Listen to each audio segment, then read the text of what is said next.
People said no housekeeper had ever lasted in that mansion. Not even one. The tall iron gates stood proudly in the richest part of Beverly Hills, making strangers stop and stare. The driveway stones shone like no one had ever walked on them. Palm trees lined the path, waving their leaves like royal guards welcoming important guests. At the end stood the huge white mansion, beautiful, cold, and perfect, like a fortress for the rich. But inside, life was full of cruelty. The center of it all was the young wife of the house, Meline Bradford. She was only 32, much younger than her billionaire husband. People gossiped about her, calling her a trophy wife, someone chosen only for her beauty. Still, no one could deny she was breathtaking. She was tall, slim, with golden hair styled to perfection. Her icy blue eyes made her look powerful and dangerous. Meline didn't walk like normal people. She glided in her expensive heels. Even when she strolled in the garden, she wore silk dresses from top Italian fashion houses. Her perfume filled the air, reminding everyone she was untouchable. But behind her beauty was cruelty. Her words were sharp like knives, cutting deeply and leaving wounds that never healed. She often slapped or shoved housekeepers without warning. But worse than her strikes were her racist insults. All the housemaids were poor black women, and Meline attacked them with cruel words about their skin and background. She called them low-class and uncivilized. Her cold gaze made them feel worthless. In just 6 months of her marriage, 9 black housekeepers had run away. Some left crying in the middle of the night. Some slipped away at dawn without looking back, and one even climbed the back fence barefoot, bleeding as she ran, too scared to stop for her shoes. They had all faced hard lives before, but Meline's cruelty broke them. Neighbors whispered about a curse on the Bradford mansion, that no black maid could survive there for long. Some warned young women not to take the job at all.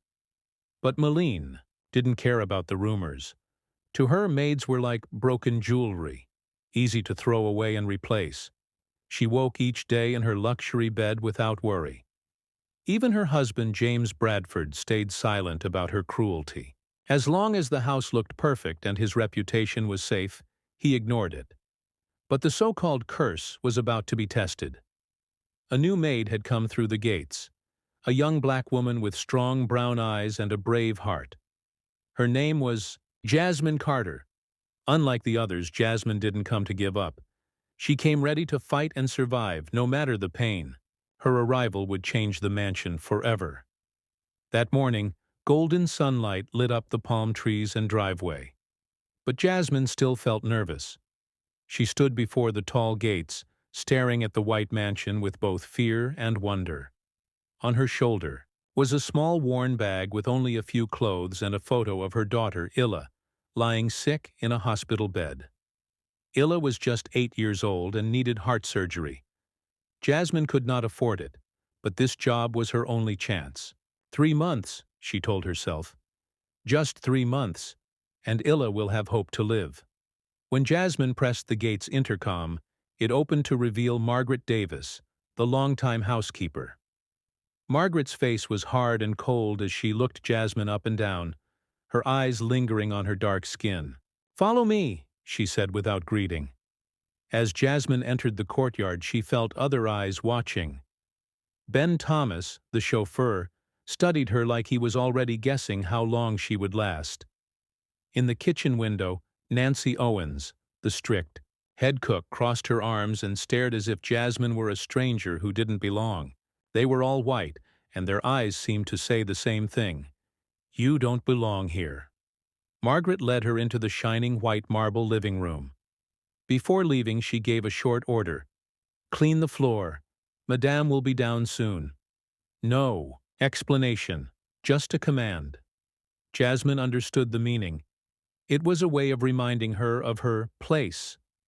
Quietly, she knelt and began to scrub, careful to leave no dust. "Do it well. Don't lose this job," she told herself. But just as she finished, the sound of heels clicked down the stairs, sharp, slow, and filled with power. Meline Bradford appeared. She wore a wine-red silk dress that hugged her figure, her golden hair styled perfectly. One hand held a porcelain teacup, the other rested on the banister, like a queen ready to judge. Her icy blue eyes locked onto Jasmine. Meline's eyes moved slowly from Jasmine's face to her skin, then to her thin hands holding the cleaning cloth. Her lips curved, not in kindness, but in scorn. "The new maid?" she asked coldly. "Yes, ma'am." "My name is Jasmine," Jasmine replied, bowing her head politely. Meline didn't answer. She stepped closer and looked at the clean floor. Then, with slow grace, she tipped her teacup. The hot tea spilled across the marble, leaving a dark stain. On the white floor. Jasmine jumped back in shock and looked up. Meline only gave a cool smile and shook her head as if Jasmine had already failed. "This floor," Meline said softly, her words cutting like knives, "was perfectly clean before you came here. Why do they keep sending me lazy, clumsy people? Like you?" The other workers stopped what they were doing, staring at the scene. That was exactly what Meline wanted, humiliating Jasmine in front of everyone. "Clean it now," she ordered. Jasmine dropped to her knees again. Whispers and giggles from the staff floated around her as her face burned with shame. But she didn't cry or argue. She thought only of Illa, her little girl. 3 months, Jasmine whispered in her heart. I must not lose this job. That promise became her strength. Without knowing it, Jasmine had just stepped into a battle against the most powerful woman in the mansion. Every morning, as sunlight slipped through the curtains of her small room, she repeated the same vow. 3 months, just 3 more months. Her room had once been a storage closet, now called the maid's quarters. The walls were yellowed, the narrow bed squeaked, but Jasmine never complained. She wasn't there for comfort.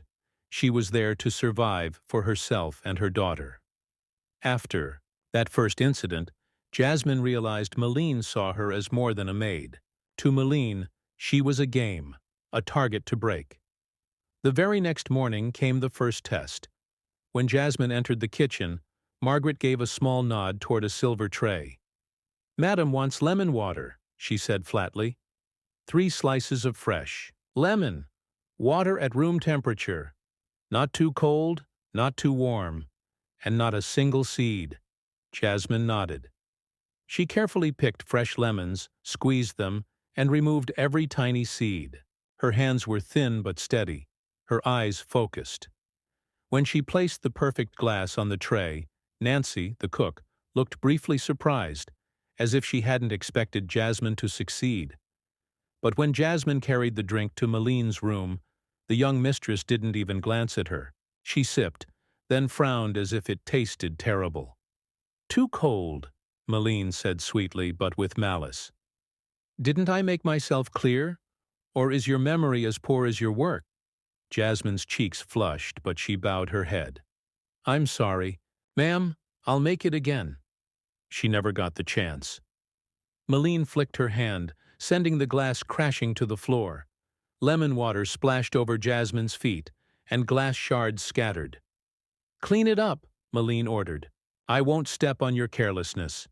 Jasmine knelt, picking up the sharp pieces. They cut her fingers, but she didn't complain. She cleaned until the last drop was gone. In her mind, she saw only Illa's weak smile in that hospital bed.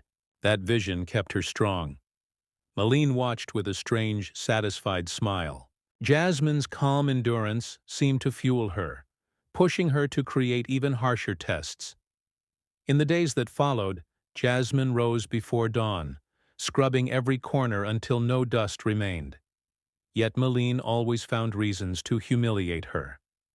One afternoon, as Jasmine polished a crystal statue, Meline stopped nearby.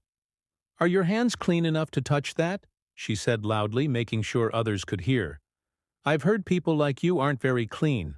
I hope you're not dirtying my valuables." Soft laughter spread among the staff as their eyes pierced Jasmine's pride.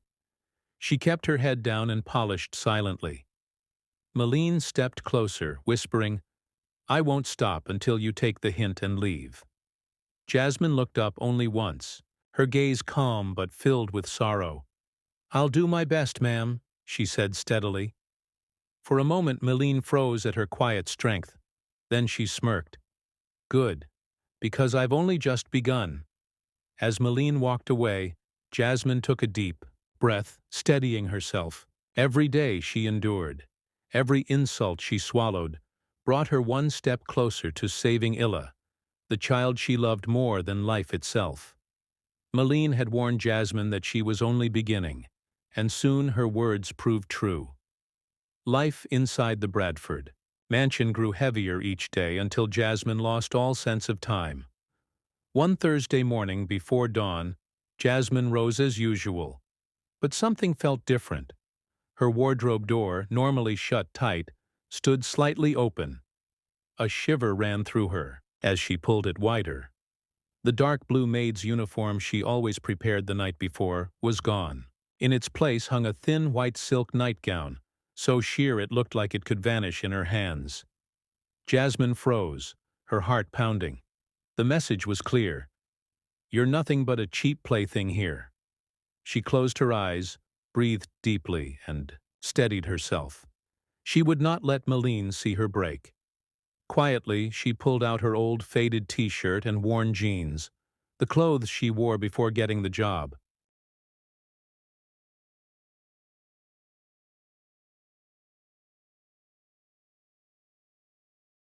When she entered the dining room, the other staff stared. Margaret looked at her with open disapproval. Nancy and Ben whispered to each other, smirking. Then Meline swept in, dressed perfectly in a shining green gown. Her eyes immediately landed on Jasmine's clothes. "What is this?" she demanded, her voice sharp and proud. "I'm sorry, ma'am," Jasmine said quickly. "My uniform went missing, so I had to wear my own clothes today." Meline laughed coldly, the sound echoing in the grand room. "Oh, really? Or maybe you're simply more comfortable in rags. People like you must be used to wearing things like that," the staff murmured, enjoying the show. But Jasmine stayed still, her gaze fixed ahead. She knew Meline wanted her to break, but she refused. Her silence only fueled Meline's anger. She raised her voice, making sure all could hear. "Look at her. This is why I always need new maids. Dirty, uneducated, bringing nothing but filth into my home." Then she stepped closer, lowering her voice into a blade. "Do you think your skin gives you the right to behave as you please? This isn't the ghetto you come from. You don't belong here." The room grew still. No one spoke. Jasmine felt every word pierce her like needles, but she would not cry. She bowed her head slightly and said calmly, "I'm sorry, ma'am. I'll do better." Her calm reply struck Meline harder than any outburst could have. She wanted Jasmine to cry, to fight, to collapse, but Jasmine gave her nothing. Meline turned away, fists clenched, her anger boiling. For the first time she felt she was losing control. Jasmine's silence was her defiance, and it worked. Jasmine returned to her cleaning as if nothing had happened. But in her heart she whispered, "Illa, I will not give up. I promise." From that moment she knew the war in the mansion had grown more dangerous. What Jasmine didn't know was that someone else had begun watching her quietly. It was James Bradford. He was rarely home, busy with billion-dollar real estate projects across California. He hardly cared about the house. But that day, fate placed him in the middle of what had, until now, been only whispered rumors. Late in the afternoon, golden sunlight filled the long upstairs hallway. James, tired after a meeting, walked toward his study. But Meline's icy voice rang out from the master bedroom. "What on earth are you doing?" Something in her tone, sharper than usual, made James stop outside the door. Through a crack, he saw Jasmine standing with her head bowed, trembling as she held a crystal perfume bottle that had almost fallen. It was Baccarat crystal, an anniversary gift he'd once given Meline. He knew it was valuable, but not worth such rage. "I'm sorry, ma'am," Jasmine said softly. "I'll be more careful." But Meline cut her off with a slap. The sound cracked through the room. Jasmine nearly dropped the bottle again. "Careful?" Meline hissed, her blue eyes blazing. "Do you know how much this is worth? You'll never own anything like this in your life. I'm done tolerating the stupidity of people like you." James froze. He had known Meline could be strict, even harsh, but never had he imagined such cruelty.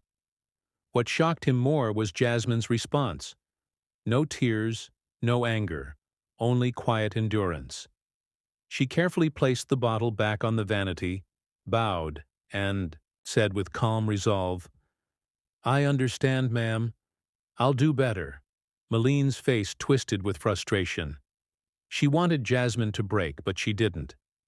With a flick of her hand, Meline turned and nearly ran into James standing in the doorway. Their eyes met in a tense silence.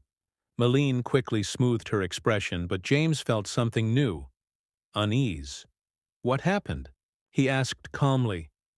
"Nothing," Meline said too quickly, her voice defensive. "Just the maid's carelessness." James looked past her at Jasmine, who left with her head bowed, hands trembling, but eyes glowing with quiet strength.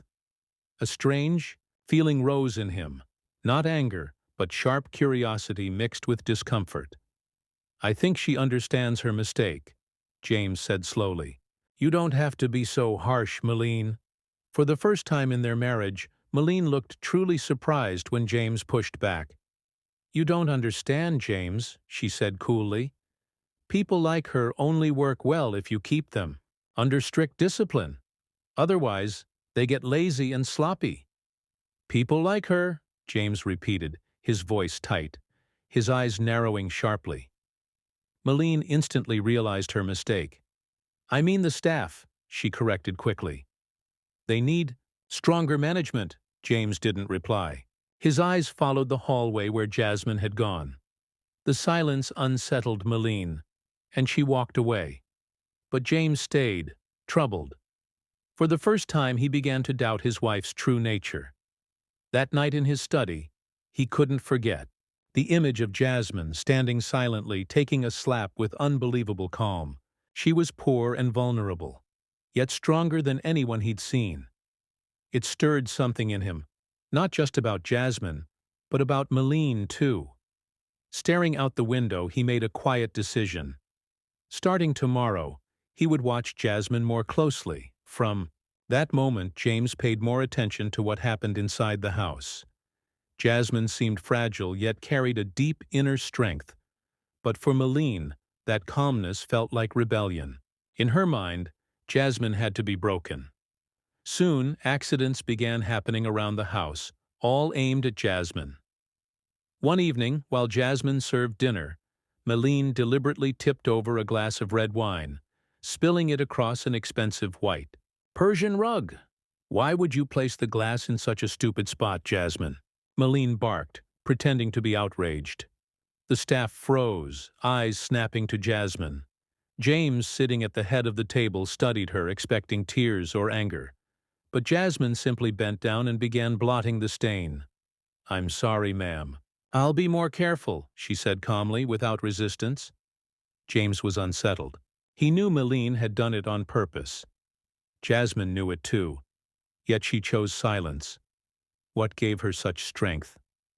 A few days later, Meline entered the living room holding a rare antique vase. She caressed it for a moment, then let it slip from her hands. It shattered into hundreds of pieces on the marble floor. The crash echoed. The staff rushed in. "You're so clumsy, Jasmine," Meline shouted. "Do you know what that vase was worth? I don't know why they still keep you here. You're a disgrace to this house." Everyone knew Meline had broken it herself, but no one spoke.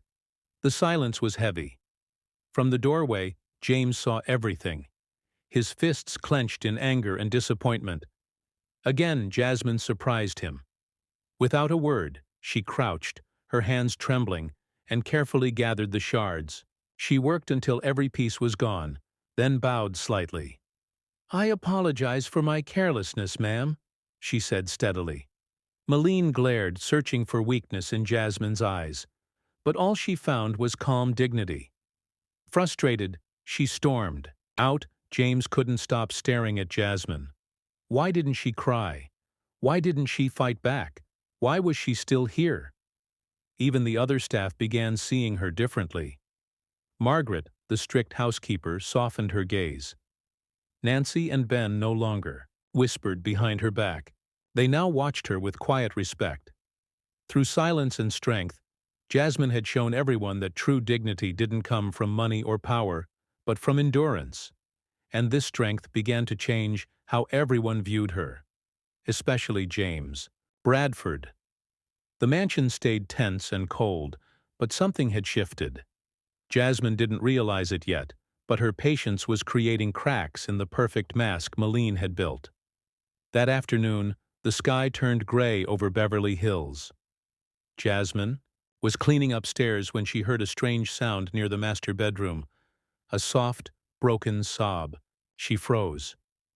She had never heard such a sound in this house, least of all from Meline. She pushed the door open slightly. Meline sat on a velvet chair by the window, her hair loose and messy, her shoulders shaking with quiet sobs. She looked fragile, nothing like the cold woman Jasmine had always seen. When Meline noticed her, she quickly wiped her tears and tried to recover her icy mask. "Who let you in here?" she snapped, though her voice trembled. "I'm sorry, ma'am," Jasmine said softly. "I was cleaning the hall and heard—" "Are you all right?" Meline was silent for a long moment. Then her shoulders dropped. "You wouldn't understand, Jasmine," she whispered bitterly. "You could never understand what it feels like to be looked down on by everyone." Jasmine froze.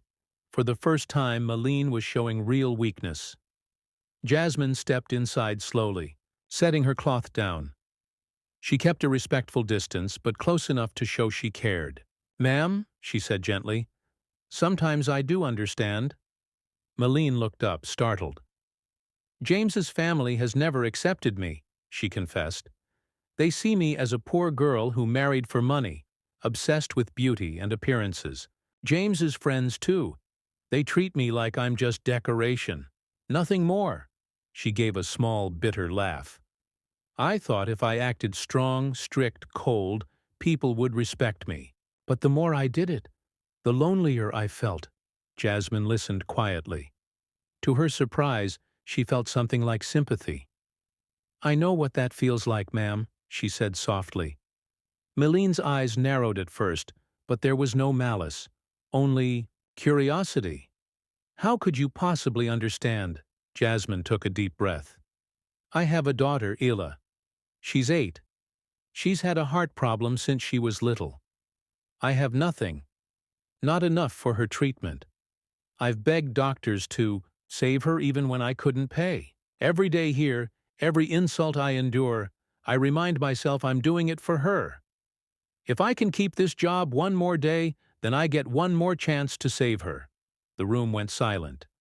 Meline looked at Jasmine as if seeing her for the first time.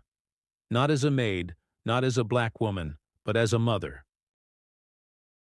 I didn't know," Meline whispered at last, her voice unsteady with regret. "I always thought you were," Meline whispered. Jasmine shook her head gently. "I understand, ma'am. Everyone has their own prejudices, but sometimes life forces us to change. I've learned that for a long time." Meline fell silent, staring out the window where the dark clouds were thinning. For the first time, she felt real shame in front of Jasmine, the woman she had despised most. And for the first time, she wondered if maybe she was the weakest person in the house. That afternoon, after Jasmine left, Meline stayed by the window. She sat quietly, her heart filled with guilt and compassion she had never allowed herself to feel before. That night, she couldn't sleep. The image of Jasmine's sorrowful eyes and trembling voice, speaking about her sick daughter Ila, replayed over and over in her mind. Every cruel word, every insult she had thrown at Jasmine now came back to her like a mirror. She whispered to herself, "How did I become this person?" She remembered her own past. entering James Bradford's rich world as a poor girl from a small town, never feeling accepted. She remembered the cruel words of his family and friends. Meline is just a pretty face, an empty doll, nothing more. Those words had cut her deeply and forced her to build a cold, sharp mask to protect herself. But now, seeing Jasmine, poor but unbreakable, Meline realized she had lost her true self long ago. The next morning, Jasmine rose early as usual. But when she entered the kitchen, Margaret handed her a small white envelope. Her stern face softened. Slightly. "Madam says open it now," Margaret said briefly. Jasmine's hands shook as she tore it open. Inside were a few bills and a note written in Meline's elegant handwriting. "Take today off. Go see your daughter. This is for travel, and to buy something for Ela." Jasmine read it again and again, hardly believing it. For the first time since she came to the mansion, she felt real kindness from Meline, the woman she thought had no heart. She quickly packed a few things and left for the hospital. When she entered Ela's small room, her frail daughter lay on a simple bed. Ela's pale face lit up when she saw her mother. "Mom!" she cried, her weak voice full of joy. Jasmine rushed forward, hugging her tightly, tears running down her face. It had been weeks since she had last held her child. Phone calls had never been enough, but today, thanks to Meline's note, she could feel Ila's warmth again. "I missed you so much, Mommy," Ila whispered through tears. "I was scared you wouldn't come back. I'm always here for you, Ela," Jasmine murmured, stroking her hair. "I'll never leave you." At that moment, Jasmine felt a deep gratitude for Meline's unexpected kindness. Maybe behind her cruelty was a wounded heart that needed healing. That evening, Jasmine returned quietly to her work, but she couldn't forget the generosity she had received. Elsewhere in the house, Meline sat in front of a mirror. For the first time in years, she saw not a flawless, powerful woman, but someone scarred, insecure, and far from who she really was. She thought of Jasmine, of Ila, of a mother's sacrifice. She asked herself, do I have the courage to change, or will I keep living inside this false armor? She stood, walked to the window and looked out at the fading garden. A new feeling stirred in her, a yearning to live truthfully. She understood now, only compassion could heal the deepest wounds. In the days after Jasmine's hospital visit, Meline's behavior began to change. Her sharp looks and cruel words softened. Small, thoughtful gestures replaced her old coldness. One morning, as Jasmine dusted the ornaments in the living room, Meline appeared. Her eyes were calm, almost distant, as if she were thinking hard. "Jasmine," she said, her voice gentle. "Yes, ma'am," Jasmine answered carefully, turning toward her. Meline hesitated, unusual for her. Then she spoke, her voice softer than Jasmine had ever heard. "Tomorrow night I'm attending an important charity gala at the Beverly Wilshire Hotel. I want you to come with me." Jasmine froze. She could hardly believe her ears. Never had. She imagined that Meline Bradford, the woman who had caused her so much pain, would invite her to such an event. "Ma'am, I'm just a maid. I don't belong in a place like that," Jasmine stammered. Meline held her gaze firmly. "Jasmine, you belong there. In fact, you need this event more than anyone." With that, she turned and left, while Jasmine stood in shock, a strange warmth growing in her chest. For the first time in her hard life, she felt true respect from someone she thought was incapable of it. The next evening, Jasmine wore a simple but elegant gown that Meline had quietly arranged for her. Looking in the mirror, she hardly recognized herself. She looked like a woman of dignity and strength, not the poor, powerless girl she once was. When she came downstairs, Meline was waiting in a regal emerald gown. Her eyes softened with approval. "You look beautiful, Jasmine. Let's go." The charity gala at the Beverly Wilshire Hotel sparkled with chandeliers, music, and polite conversation. Jasmine's steps faltered at first among the wealthy guests, but Meline's steady presence gave her strength. Meline introduced her to a group of doctors, donors, and philanthropists. But what shocked Jasmine most was how Meline presented her. "Ladies and gentlemen, this is Jasmine Carter, the strongest woman I've ever met. She is an extraordinary mother fighting to save her daughter's life." All eyes turned toward Jasmine, with kindness and respect. A silver-haired woman stepped forward, smiling. "Hello, Jasmine. I'm Dr. Helen Foster from the Loving Hearts Foundation. Your story touches me deeply. How can we help you and your daughter?" Jasmine's heart pounded. From behind, Meline gave her a gentle, encouraging look. Jasmine finally spoke. "My daughter has a serious heart condition. I just want her to have surgery so she can live like other children. But I can't afford it." Dr. Foster's eyes softened. "I understand. Our foundation will cover everything. The hospital bills, the surgery, the medicine, even recovery care." Tears filled Jasmine's eyes. She stood frozen. Then she felt a hand on her shoulder. Meline's hand. "I've done many wrong things, Jasmine," Meline said warmly. "But I hope this helps me make amends." "Ma'am," Jasmine whispered, trembling, "you've given me the greatest gift I could ever hope for. I can never thank you enough." Meline smiled. A real, genuine smile. "No, Jasmine. It's I who should thank you. Because of you, I finally see how wrong I've been." In that grand ballroom under the chandeliers, two women who had once been enemies now stood side by side, united by compassion, understanding, and hope. After that night, everything changed for Jasmine. The heavy air of the Bradford mansion slowly lifted, replaced with hope, trust, and respect. A few days later, Jasmine received a call from Dr. Foster. "We've arranged everything, Jasmine. Ila's surgery will be Monday morning. The foundation will cover all costs. Your daughter will soon be healthy again." The phone shook in Jasmine's hands as tears of joy ran down her face. For the first time in years, she believed in miracles. From the hallway, Meline watched silently, a soft, bittersweet smile on her lips. For the first time in her life, she felt peace, knowing she was finally doing something truly right. On Monday morning, Jasmine rose early. To her surprise, every staff member greeted her warmly. Margaret, the stern housekeeper, had prepared her breakfast and said softly, "Good luck, Jasmine. We're all praying for your daughter." Nancy, the strict cook, looked at her with kindness for the first time. "Trust the doctors. Ila will be fine."